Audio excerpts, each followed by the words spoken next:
నెయ్యి ఒరిజినల్ కాదని అడుగుతున్నారు కదా ఫ్రెండ్స్, ఇదిగోండి చేసే నెయ్యి చూపిస్తుంది చూడండి. ఇది చూసారా, మీకోసం పెడుతున్నాను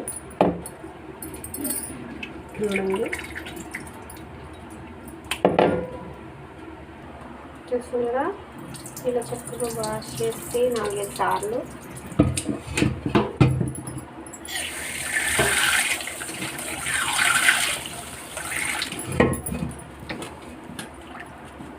ప్యూర్ గేదె పాలతో చేసిన నెయ్యి అండి ఇది. మీరు నమ్మాలి, అసలు ఒరిజినల్ కాదా అని డౌట్స్ అస్సలు పెట్టుకోవద్దు.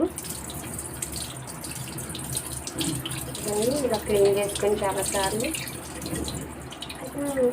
నేనైతే ఫుడ్ టైప్ చేస్తాను, ఎందుకంటే దొరకదు కదండి. ఏమో అంటే వెళ్ళిపోద్దాం.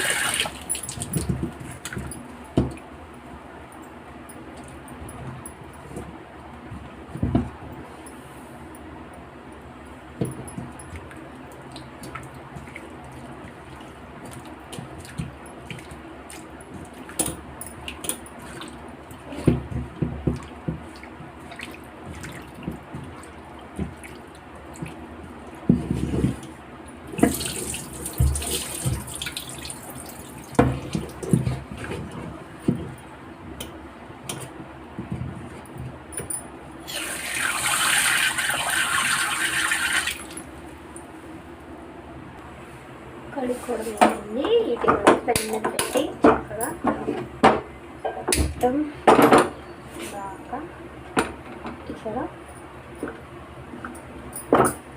ఉంగరాలు అన్నీ తీసేసి ఇవన్నీ ఫస్ట్ చేయాలండి. ఎందుకంటే పట్టిందో వదలదండి, మళ్ళీ వేడి నీళ్ళతో క్లీన్ చేసుకోవాలి. చాలా ఒరిజినల్ తిండి నెయ్యి. ఓకేండి, దీన్ని మరిగించుకోవాలి. వెయిట్ చేయండి. సరే ఇవ్వండి, అయిపోయింది. నెయ్యి చూసారా దగ్గరికి వస్తుంది. కలర్ బ్రౌన్ కలర్ వచ్చేసేసరికి కొంచెం కరివేపాకు వేసి మనం తినుకుంటే మంచి సువాసన వస్తుందని కరివేపాకు వేస్తున్నాం.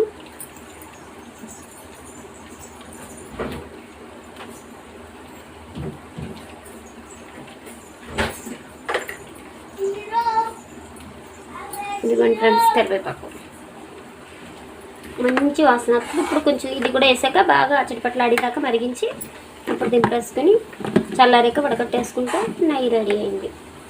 మంచి సువాసన వస్తుంది ఫ్రెండ్స్, నెంబర్ 1 నెయ్యి. ఓకే అండి, ఓకే బాయ్.